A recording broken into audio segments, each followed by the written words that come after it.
কালকে সরস্বতী পুজো। আজকে বেরিয়ে পড়লাম শপিং করতে। কারণ আমার অনেক কিছু কেনার-কাটা আছে। আর সরস্বতী পুজোয় যেই শাড়িটা কিনেছিলাম, তো তোমাদেরকে দেখিয়েছিলাম আগের ব্লগে, অনেকদিন আগেই কিনেছিলাম। তো সেটা আমি বানাতে দিয়েছি। সেটাই আজকে নেব, পারপিকও করা ছিল। তো আমরা রেল লাইনের সাইড দিয়ে হেঁটে যাচ্ছি। আমি আর আমার বোন যাচ্ছি। ওকে বললাম, "চল লাইনের সাইড দিয়ে হেঁটে যাই।" আর দেখছি মাল ট্রেন দাঁড়িয়ে আছে।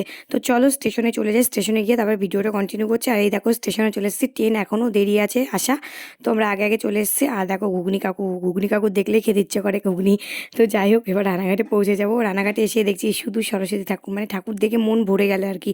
তো এখানে এসছি, এখানে আমার শপিং মল আছে। ওই দেখো বাজার, কি বলে এটাকে, সিটি লাইফ। তো এখানে চলে এসেছি শপিং মলে শপিং করব, মানে আমার বান্ধবীর মেয়ের জন্য কিছু ভালো ভালো ড্রেস কিনবে। তো এখানেই সেগুলো ভালো ফিটিংস পাওয়া যায়।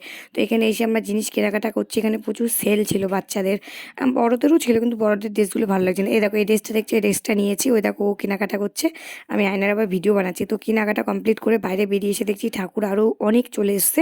আর সবাই দেখো ঠাকুর কিনতে এসছে। আমিও একবার এখানে এসেছিলাম ঠাকুর কিনতে। তো এবছর তো আমরা পুজো করছি না, তো কিনছি না, কিন্তু এখানে ভালো ভালো ঠাকুরও পাওয়া যায়।